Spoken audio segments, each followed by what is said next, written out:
Rohani. Mari sekali lagi kita berdoa. Bapa kami yang di surga, kami berdoa kiranya Engkau yang boleh berbicara kepada setiap kami supaya kami boleh mengerti keseriusan dosa, dan karena itu kami semakin datang kepada Tuhan Yesus. Karena hanya dengan pertolongan Tuhan Yesus dan Roh Kuduslah kami kemudian boleh mengatasi dosa-dosa yang selalu cenderung kami lakukan. Kami berdoa hanya di dalam nama Tuhan kami Yesus Kristus. Amin. Bapak Ibu, hari ini ya tema kita kejatuhan dan kematian rohani. Mari kita melihat pertama-tama latar belakangnya. Kita tahu bahwa seluruh ciptaan itu diciptakan dengan baik ya. Bahkan setelah manusia diciptakan, Allah melihat bahwa semua yang ciptakan itu sungguh amat baik. Nah, Bapak Ibu, kata baik itu sampai muncul 7 kali di dalam Kejadian 1. Sedangkan kita tahu ya, kalau 7 itu adalah angka sempurna. Nah, kita kemudian melihat bahwa manusia yang diciptakan sebagai gambar Allah, itu artinya mewakili Allah. Karena itu Kejadian 1 ayat 26, berfirmanlah Allah, baiklah kita menjadikan manusia menurut gambar dan rupa kita, supaya mereka berkuasa atas ikan-ikan di laut dan burung-burung di udara dan sebagainya. Nah, sebenarnya kata gambar itu adalah selem di dalam bahasa Ibrani-nya yang berarti ukiran, maksudnya patung-patung gitu ya. Karena di dalam dunia kuno bagaimana rakyat bisa tahu siapa rajanya, yaitu dengan melihat selem-selem yang diletakkan raja di seluruh pelosok negeri. Nah, Tuhan berkata, kita adalah selem-selem tersebut. Sehingga ketika binatang-binatang melihat, mereka melihat kita mewakili Allah berkuasa. Karena itu di sini kita melihat bahwa ya kita itu mewakili Allah berkuasa, jadi memang diberikan kuasa yang luar biasa dan bahkan diberi martabat untuk mengelola bumi. Karena itu Kejadian 2 ayat 4 sampai 6 ya, saya tidak usah bacakan, mengatakan bahwa pada waktu itu belum ada tumbuh-tumbuhan di padang. Kenapa?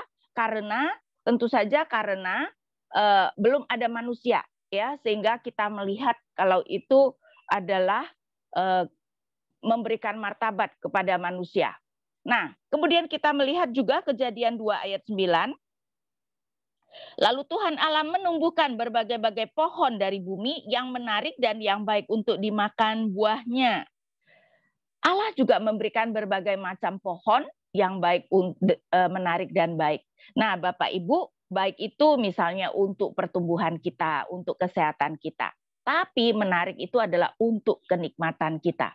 Dan ini menunjukkan betapa Allah bukan hanya memberikan apa yang kita butuhkan, tetapi mau supaya kita bisa menikmati hidup ini ya, sehingga kita bisa melihat kita mempunyai Allah yang sebenarnya begitu luar biasanya. Tetapi tentu saja tidak mungkin segalanya diberikan tanpa sebenarnya ada tuntutan. Karena itu sebagai ujian ketaatan, Tuhan kemudian meminta manusia tidak boleh memakan buah dari pohon pengetahuan yang baik dan yang jahat. Tapi tentu saja ketika kita melihat di dalam konteks ayat 9, apa yang diminta Allah itu sama sekali tidak berat. Karena itu saya bacakan 16 dan 17, lalu Tuhan Allah memberi perintah ini kepada manusia. Semua pohon dalam taman ini boleh kau makan buahnya dengan bebas, tetapi pohon pengetahuan tentang yang baik dan yang jahat itu janganlah kau makan buahnya, sebab pada hari engkau memakannya pastilah engkau mati. Ini sebenarnya bukan soal makan buah, ini adalah ujian ketaatan dan kita harus sadar ujian yang begitu mudah sehingga jika Adam mau taat dia pasti bisa. Memang jangan samakan Adam dengan kita sekarang, Bapak Ibu sekalian ya. Sekarang Tuhan Yesus mengatakan roh memang penurut tetapi daging itu lemah. Tetapi Adam tidak demikian ya. Kalau sekarang kita mau taat pun belum tentu bisa. Tetapi Adam sebenarnya jika saja dia mau taat, dia pasti bisa. Tapi sayangnya kita melihat pada proses kejatuhan. Pasal 3 ayat 1, adapun ular ialah yang paling cerdik dari segala binatang di darat yang dijadikan oleh Tuhan Allah. Ular itu berkata kepada manusia itu, tentulah Allah berfirman, semua pohon dalam taman ini jangan kamu makan buahnya, bukan?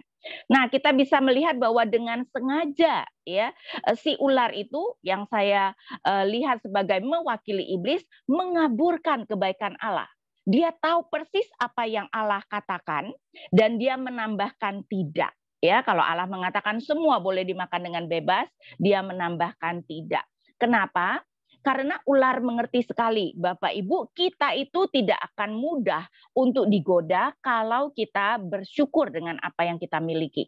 Karena itu ular mau supaya Adam dan Hawa memikirkan sesuatu yang negatif, tidak bersyukur atas anugerah yang begitu besar yang Tuhan berikan. Dan kemudian kita melihat bahwa si perempuan menjawab ayat 2 dan 3, dan ketika dia menjawab, Bapak Ibu bandingkan, karena ada 4 hal yang berbeda dengan ketika Allah katakan dengan kepada Adam pada pasal 2 ayat 16 dan 17. Memang perempuan pada waktu itu belum diciptakan, ya, tapi harusnya Adam sudah memberitahukan kepada si perempuan itu apa yang Allah perintahkan. Saya bacakan Kejadian 3 ayat 2 dan 3. Lalu saut perempuan itu kepada ular itu, buah pohon-pohonan dalam taman ini boleh kami makan. Tetapi tentang buah pohon yang ada di tengah-tengah taman, Allah berfirman, jangan kamu makan ataupun raba buah itu, nanti kamu mati. Perhatikan, kata menambah tidak boleh meraba, tidak boleh menyentuh, ya. Kemudian tidak menyebut nama pohon. Dia cuma mengatakan pohon yang ada di tengah-tengah taman. Kemudian kalau kita melihat sebelumnya Tuhan mengatakan boleh kau makan buahnya dengan bebas, sedangkan si perempuan cuma mengatakan boleh kami makan. Nah, di dalam bahasa Ibraninya, Bapak Ibu, apa yang Tuhan katakan adalah kamu boleh makan-makan, tetapi si perempuan hanya menyebut satu kali saja makan. Begitupun juga ketika Tuhan mengatakan pastilah engkau mati, kamu mati-mati, tetapi si perempuan cuma mengatakan nanti kamu mati. Sehingga coba kita lihat, menambahkan perintah Tuhan, ya, tidak tepat di dalam mengutip perintah Tuhan, kemudian mengurangi anugerah yang Tuhan berikan, ya. Tuhan katakan boleh makan dengan bebas, dia cuma mengatakan boleh makan, dan mengurangi keseriusan dosa. Ya, sehingga kita melihat ini adalah proses yang pertama. Next. Nah, kemudian tentu saja ular kemudian menambahkan ayat 4 dan 5. Tetapi ular itu berkata kepada perempuan itu, sekali-kali kamu tidak akan mati. Bapak Ibu bisa tebak nggak? Ular itu mengatakan tidak mati-mati atau cuma tidak mati. Ternyata Ibraninya adalah tidak mati-mati.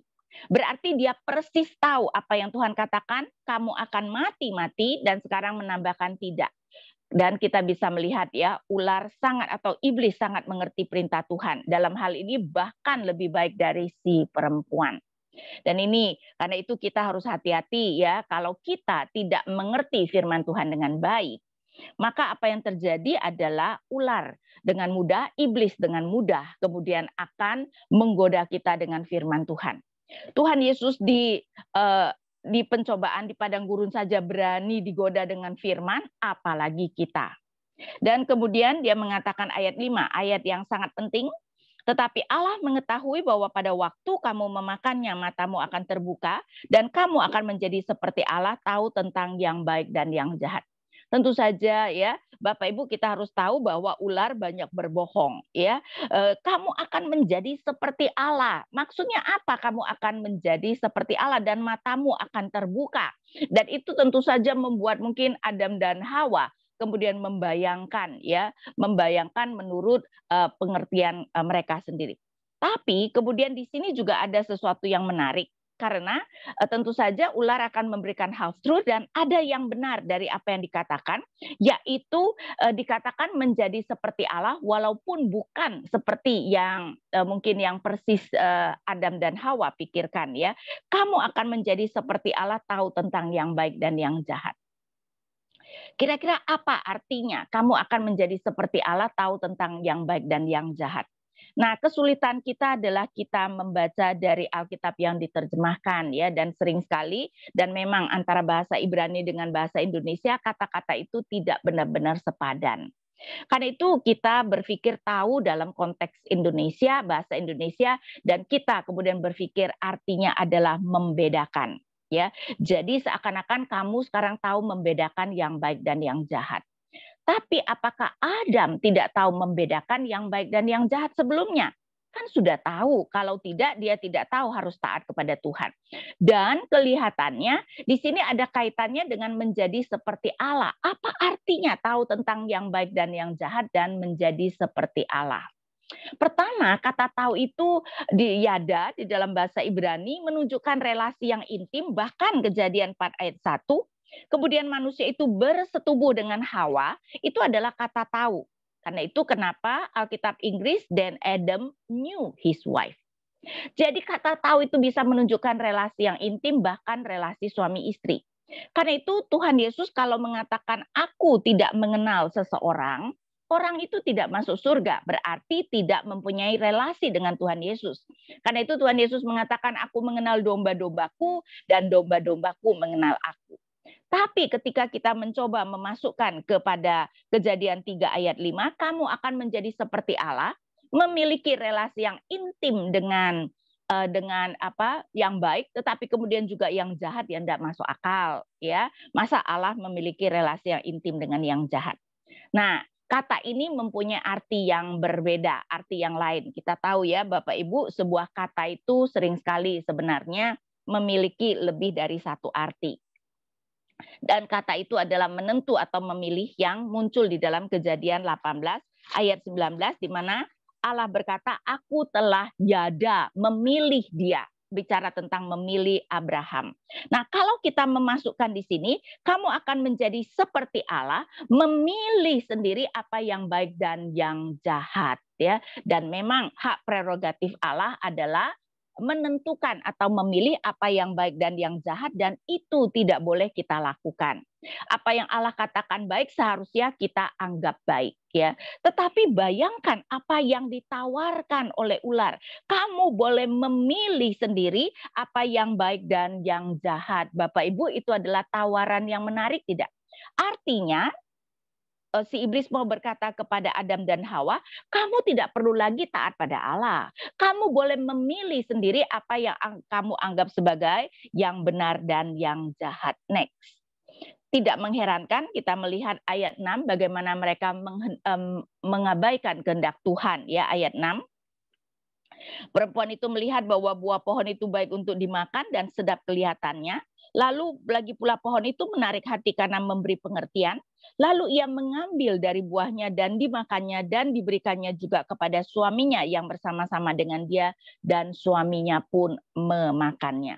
Nah, Bapak Ibu, di sini kita bisa melihat bahwa ya apa yang digodakan gara-gara mereka mulai memikirkan, dan dalam hal ini digambarkan si perempuan yang memikirkan.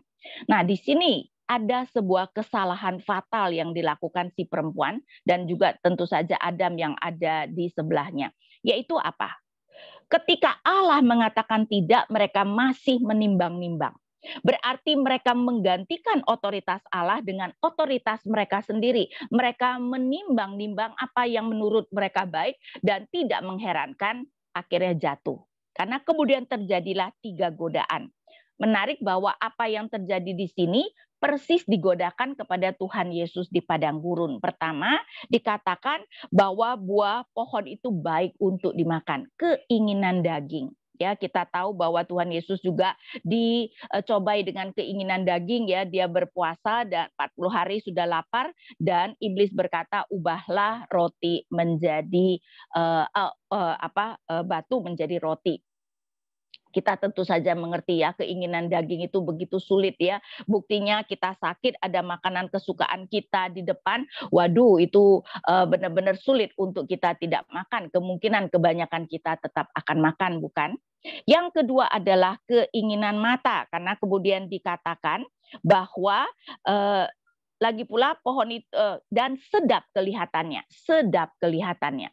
Nah, Bapak Ibu, kalau keinginan mata itu berbeda antara laki-laki dan perempuan, ya. Kalau laki-laki keinginan matanya biasanya perempuan, ya, perempuan cantik, ya. Karena itu kenapa Bapak Ibu hati-hati ya, terutama bapak-bapak, pornografi kemudian menjadi sesuatu yang begitu sulit untuk dihindarkan. Dan hati-hati loh ya, ternyata riset menunjukkan bahwa pornografi merusak lebih banyak bagian otak daripada narkoba. Narkoba merusak 3, walaupun merusaknya lebih parah. Tapi pornografi merusak 5 bagian, bahkan korteks yang adalah otak bagian depan, sehingga kamu tidak lagi bisa menentukan atau memutuskan yang baik untuk dirimu. Ya, dan bukan itu saja, pornografi itu bahkan bisa membuat seseorang itu impoten. Kenapa? Karena kita manusia ya, ketika melihat sesuatu yang menyenangkan itu tidak cukup seperti itu ya. Ketika kita melihat dan sesuatu yang menyenangkan, misalnya tadinya kita cuma perlu melihat perempuan cantik, tapi nanti untuk supaya hormon yang sama yang menggembirakan kita terjadi tidak cukup, sehingga lebih dan lebih dan lebih lagi, sampai akhirnya apapun yang dipertunjukkan itu sudah tidak bisa membuat kita senang, dan akhirnya terjadilah impoten. Sedangkan kalau keinginan mata perempuan itu adalah shopping ya. Karena itu kenapa saya sebagai perempuan juga mengerti ibu-ibu ya, kita itu mempunyai tas, mempunyai sepatu itu jauh lebih banyak daripada yang kita butuhkan kan. Sepatu ya pergi cuman perlu sepasang. Karena itu dibandingkan sepatu kita dengan sepatu suami misalnya ya, kita punya enggak tahu berapa kali lipat tuh ya. Jadi kita harus hati-hati, kita itu lebih banyak shopping karena mata daripada karena kebutuhan. Nah, Tuhan Yesus pun ditawarkan, diperlihatkan seisi dunia. Kemudian kita melihat bahwa yang terakhir, lagi pula pohon itu menarik hati karena memberi pengertian, berbicara tentang kesombongan. Ya, kalau itu kita tidak usah ngomong lah ya. Kita itu mudah sekali marah kalau misalnya harga diri kita disinggung misalnya ya. Dan Tuhan Yesus pun dicobai, jika engkau adalah anak Allah, terjunkanlah dirimu, bukankah ada tertulis, ia akan mengirimkan malaikat untuk menatangmu. Kenapa iblis mengatakan jika engkau adalah anak Allah? Karena sebelum Yesus dicobai, Yesus dibaptis, dan pada waktu baptisan Allah Bapa berkata, inilah anakku yang kukasihi. Dan iblis pada dasarnya mengatakan kepada Yesus, oh jangan percaya begitu saja dong. Allah mengatakan kau adalah anaknya. Buktikan kalau engkau adalah anaknya. Bapak Ibu, kita itu berapa sering berdosa karena orang menantang kita seperti itu ya. Saya pikir misalnya ya, anak-anak itu anak-anak remaja, anak laki remaja misalnya, mungkin banyak sekali yang tidak mau merokok, tapi teman-temannya kemudian memberikan dan mengatakan, sudah umur begitu enggak merokok, bukan laki kamu ya. Dan kalau sudah begitu, kemudian tertantang untuk melakukan dosa. Nah, menarik bahwa 3 hal ini, keinginan daging, keinginan mata, dan kesombongan, itu persis apa yang dikatakan ditawarkan oleh dunia di dalam 1 Yohanes 2 ayat 16. Sebab semua yang ada di dalam dunia, yaitu keinginan daging dan keinginan mata serta keangkuhan hidup, bukanlah berasal dari Bapa, melainkan dari dunia. Jadi kita harus hati-hati ya. Tapi menarik juga, Paulus mengatakan di dalam 1 Timotius 2 ayat 14, ternyata bahwa Adam itu tidak tergoda atau tertipu. Yang tergoda, maksudnya tertipu, adalah si perempuan. 1 Timotius 2 ayat 14, lagi pula bukan Adam yang tergoda, melainkan perempuan itulah yang tergoda dan jatuh ke dalam dosa. Tentu saja bukan berarti Adam tidak berdosa, tapi berarti si perempuan tertipu. Si perempuan ketika iblis mengatakan kamu tidak akan mati, percaya. Adam sebenarnya tahu mereka akan mati. Dan ini kemudian menimbulkan pertanyaan, kalau begitu kenapa tetap memakan buah tersebut? Nah, itu berarti apa yang ditawarkan oleh iblis itu begitu diinginkannya. Dia boleh menjadi Tuhan atas dirinya sendiri, dia tidak perlu lagi taat kepada Tuhan. Karena itu sebenarnya Bapak Ibu, kejatuhan adalah manusia dengan mata terbuka memberontak terhadap Tuhan. Dan itu tentu saja adalah dosa yang paling besar. Nah, next kita kemudian melihat akibat kejatuhan. Tadi Tuhan sudah mengatakan pada hari engkau memakannya pastilah engkau mati. Memang manusia tidak mati secara fisik, tapi kalau begitu manusia langsung mati secara rohani. Memang, saudara, Alkitab tidak pernah secara jelas mengatakan ada yang namanya kematian rohani, tapi kita bisa mengerti itu yang dimaksudkan. Kita melihat misalnya Efesus 2 ayat 1. Kamu dahulu sudah mati karena pelanggaran-pelanggaran dan dosa-dosamu.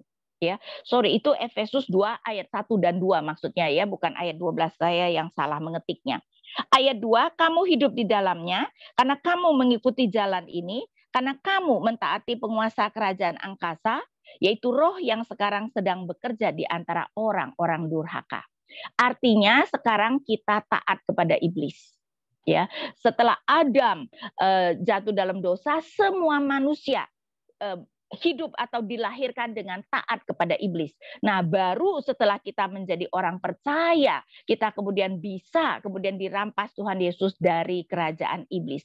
Karena itu kenapa di dalam Roma 3 ayat 10 sampai 12 dikatakan bahwa tidak ada seorang pun yang berbuat baik, tidak ada yang mencari Allah. Nah, nanti tentu saja akhirnya manusia juga akan mati secara fisik.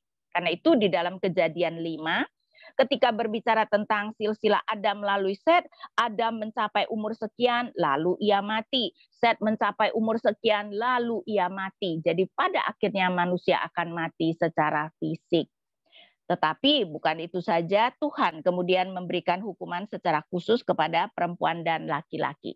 Next, kita lihat dulu arti dari kematian rohani.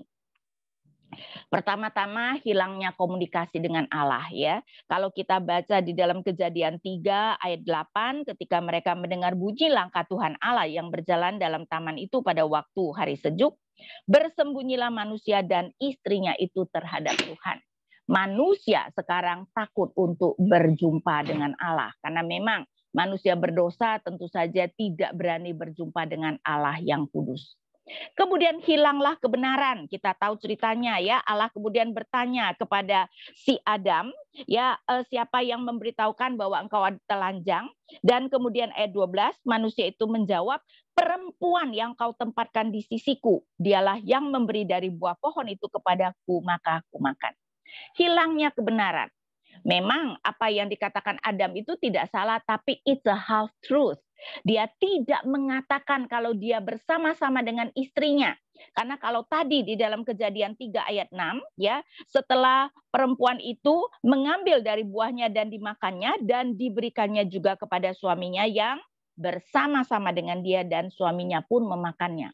Apalagi kita tahu bahwa Adam adalah kepala keluarga, seharusnya dia kemudian mencegah istrinya untuk makan buah tersebut dan itu dia tidak katakan.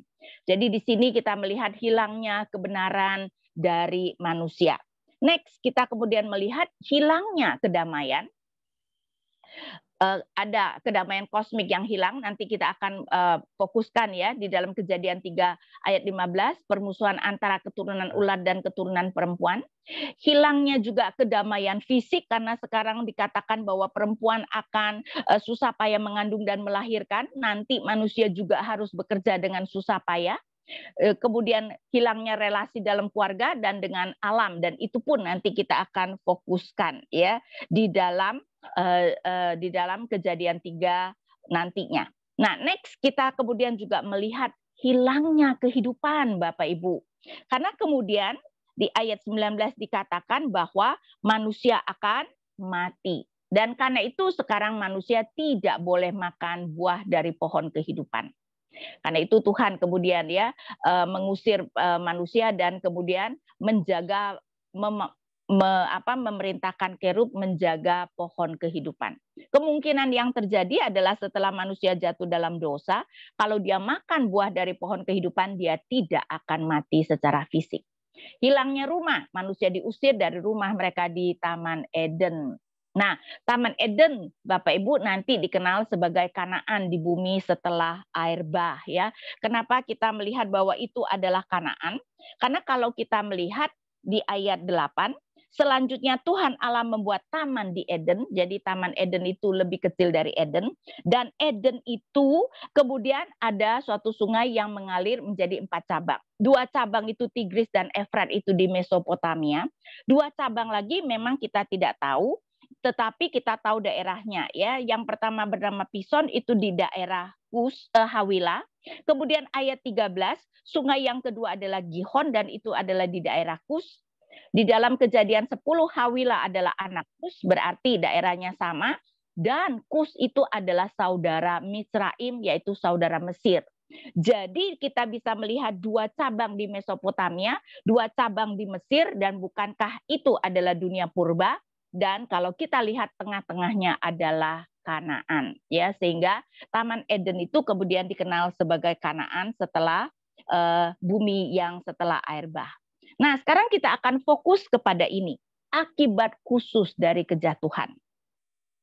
Pertama-tama ayat 15, Bapak Ibu, ayat yang sangat-sangat penting. Aku akan mengadakan permusuhan antara engkau dan perempuan ini, antara keturunanmu dan keturunannya, keturunannya akan meremukkan kepalamu dan engkau akan meremukkan tumitnya.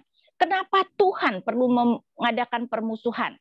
Karena setelah manusia jatuh dalam dosa, kalau Tuhan tidak mengadakan permusuhan, semua manusia menjadi pengikut iblis.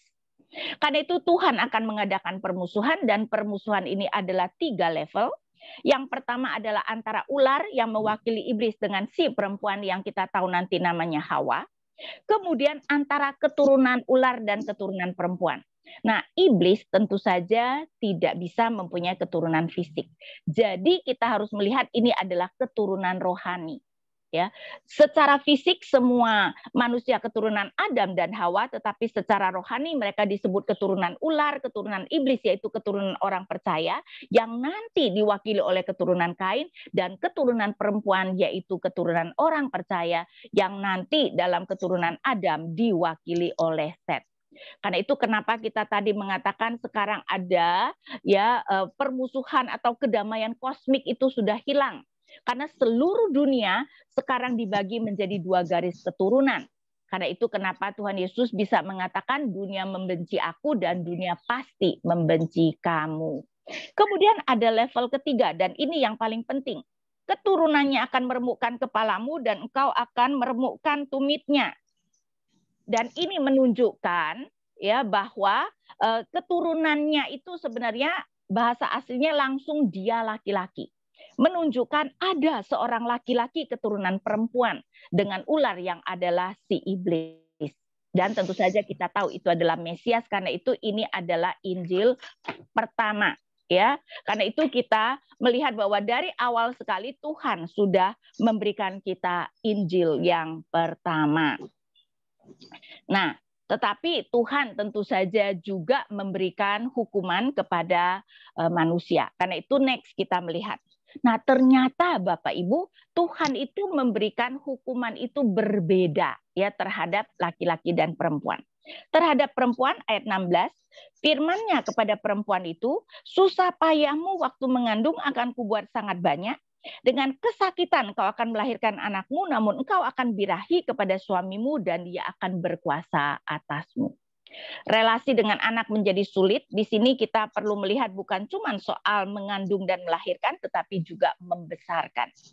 Karena itu kita bisa melihat ya, terutama sebenarnya relasi itu sulit bagi perempuan karena memang perempuan yang lebih mementingkan relasi, dan biasanya memang ketika anak itu bandel dan sebagainya, mungkin yang lebih sakit hati adalah ibu ya. Dan kita juga tahu di dalam legenda bangsa kita ada legenda Malin Kundang ya, sehingga relasi dengan anak menjadi sulit, tapi ternyata relasi dengan suami juga diwarnai dengan perebutan kekuasaan.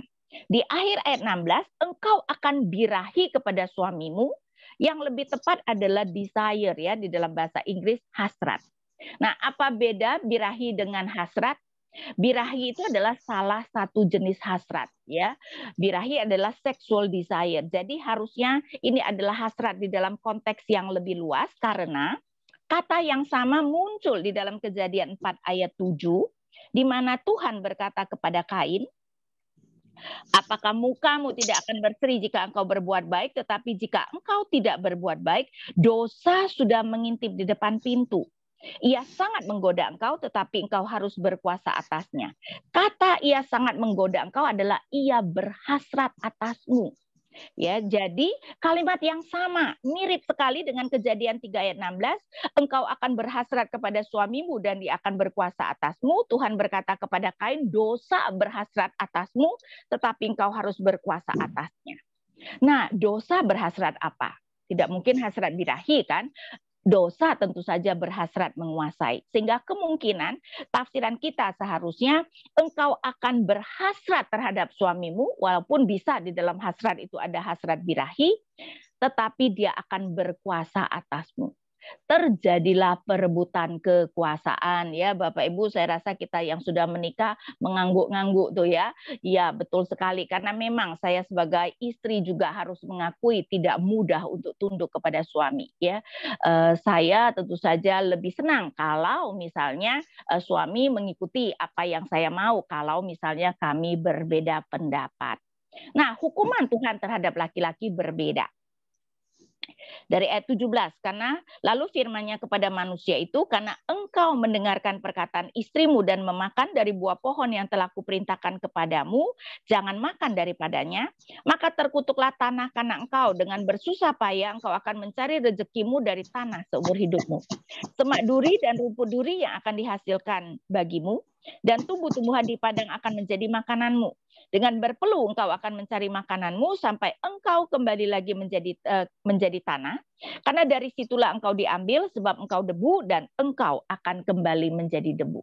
Susah payah dalam bekerja, relasi dengan alam pun sudah menjadi rusak ya. Tadi kita mengatakan arti kematian rohani, salah satunya juga adalah relasi dengan alam sudah menjadi rusak dan manusia kemudian akan kembali kepada debu ya, sehingga kita bisa melihat ternyata Tuhan memberikan hukuman yang berbeda. Nah, menarik sekali ya, menarik sekali. Coba next kita melihat riset sekarang. Nah, Bapak Ibu, ternyata riset sekarang ya, riset psikologi menunjukkan bahwa perempuan itu relational oriented, sedangkan laki-laki adalah target atau achievement oriented. Berarti hukuman Tuhan itu persis. Perempuan relational oriented, Tuhan memberi hukuman relasi kepada perempuan, terutama relasi dalam keluarga. Laki-laki target oriented, dan karena itu hukuman Tuhan adalah pencapaian targetnya ya, di dalam mencari nafkahnya. Nah, ini yang membuat juga kenapa relasi suami istri menjadi sangat sulit Bapak Ibu. Pada dasarnya perempuan itu lebih mementingkan relasi. Sedangkan laki-laki, kalau kita tanyakan ya kepada seorang laki-laki apakah dia menganggap dia atau apa artinya menjadi suami yang baik, maka kebanyakan laki-laki akan mengatakan kalau dia dapat memberikan kebutuhan fisik, kebutuhan keuangan kepada keluarganya. Tentu saja perempuan melihat bahwa itu penting, tapi itu tidak cukup ya. Perempuan mau bahwa suaminya juga memperhatikan dia, memperhatikan anak-anak bersama-sama, misalnya mengurusi anak dan sebagainya ya, sehingga kita melihat bahwa tidak mengherankan sering sekali terjadi kesalahpahaman antara laki-laki dan perempuan. Nah, next kita masuk kepada kesimpulan. Bapak Ibu, setelah kejatuhan, Tuhan sudah menubuatkan akan datangnya Mesias yang akan menghancurkan iblis. Menarik bahwa Mesias itu disebut keturunan perempuan. Mungkin kita bertanya, kenapa tidak keturunan laki-laki? Bukankah garis keturunan ya oleh orang Yahudi di PL itu adalah laki-laki? Tetapi setelah Yesus lahir kita bisa mengerti, Yesus tidak bisa disebut keturunan laki-laki. Yesus hanya bisa disebut keturunan perempuan karena dia hanya memiliki ibu manusia, tidak memiliki Allah manusia. Dan ini menunjukkan Bapak Ibu ya betapa Alkitab kita adalah Allah yang menuliskannya. Ya, sebagai penulis utama tidak mungkin Musa bisa mengerti apa yang akan terjadi ketika Mesias lahir nantinya. Nah, namun sebagai hukuman segala relasi menjadi rusak ya, relasi dengan Allah, relasi dengan diri sendiri, sudah tidak ada kebenaran dalam diri kita ya. Bahkan manusia kita pun sering menipu diri sendiri, bukan? Kita tidak mau tahu tentang keberobokan kita. Kita sering sekali memikirkan diri kita jauh lebih baik daripada kita yang sesungguhnya. Relasi antar manusia tadi kita melihat secara kosmik ya, seluruh manusia sudah dibagi menjadi 2 garis keturunan. Dan relasi dalam keluarga, terutama hukuman kepada perempuan dengan anak, dengan suami, dan relasi dengan alam. Ya, betapa sekarang alam tidak akan lagi tunduk kepada manusia. Ya, sehingga kita melihat betapa seriusnya sebenarnya hukuman Tuhan. Next. Karena itu jangan heran jika dunia membenci kita orang percaya. Tidak mudah untuk kalau kita mau menjalankan kehidupan dengan baik di dalam dunia ini. Jangan heran jika semua relasi begitu sulit untuk dibina, termasuk relasi dalam keluarga. Kita mungkin berpikir hanya kita yang punya masalah dengan anak, punya masalah dengan orang tua, punya masalah dengan pasangan. Tidak, Bapak Ibu. Ini merupakan sesuatu yang begitu sulit. Karena itu kenapa Efesus 5 ayat 18 mengatakan kita butuh dipenuhi oleh Roh Kudus untuk dapat membina relasi yang baik. Karena di dalam Efesus 5 ayat 8 hasil daripada kita dipenuhi oleh Roh Kudus adalah kalau kita melihat di dalam ayat 21 ya Bapak Ibu, hasilnya adalah bahwa kita kemudian saling merendahkan diri ya. Jadi kalau saya bacakan ayat 21, dan rendahkanlah dirimu seorang kepada yang lain di dalam takut akan Kristus, dan para ahli setuju itu mencakupi 3 relasi yang kemudian diteruskan, relasi suami istri, relasi orang tua anak, dan relasi tuan dan budak ya, sehingga jelas mengatakan betapa relasi sekarang begitu sulit untuk dibina, dan karena itu kita perlu pertolongan Roh Kudus. Oke, sekarang saya berikan kesempatan untuk boleh bertanya.